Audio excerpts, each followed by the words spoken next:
So I decided to try making this treat when I saw a couple of boxes of donuts were on a markdown at the store. This is a really basic bread pudding recipe, except of course I made it with cake donuts and powdered sugar donuts. So for the last step, I'm gonna try to turn it out onto this board in front of me, and let's see how well that works. Keep your fingers crossed. Hopefully this doesn't make too much of a mess. Whoa, had a little bit stick to the bottom of the pan. See that steam rising off of it.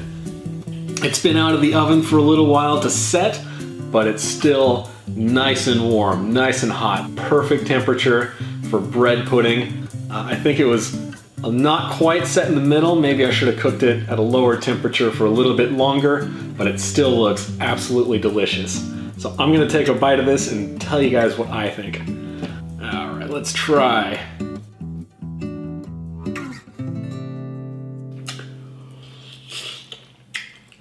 Oh, that's fantastic. If you've ever had bread pudding, you know it's got that kind of like custardy flavor to it. You can really taste the eggs. And of course it has that distinct donut flavor, which you gotta love. So one thing I wanna try is getting some of the top of this, which in a bread pudding, the middle is usually nice and soft, but the top is often really crispy. See right there? The top of that is really crispy. It's like bread that's been toasted pretty much because there wasn't as much moisture in it.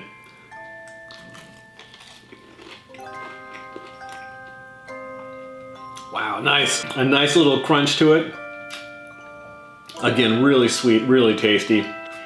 And the donuts really caramelized.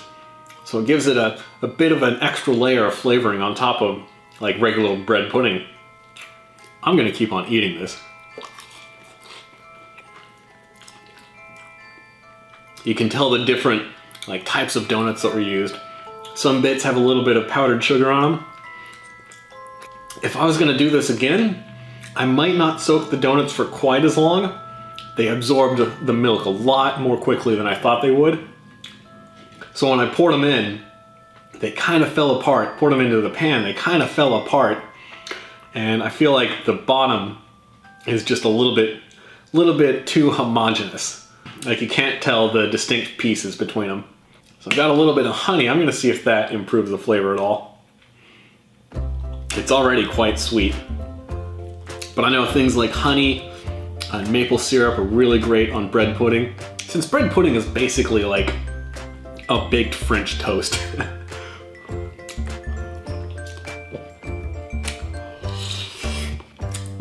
Yeah, that is so good. I've always wondered why people didn't try making bread pudding with different types of stale bread. Next I might try stale cinnamon rolls, stale croissants, who knows? We'll see where it goes. I think donut bread pudding is an absolute winner. This flavor combination is fantastic. It's hard to tell if it's a breakfast item or a dessert item, but in any case, so good. I'm definitely gonna be sitting here eating this entire thing, even after I turn off the camera. Well, I hope this inspired you to go out and maybe try something a little bit different. A regular food item with a little twist on it. And until next time, you guys take it easy.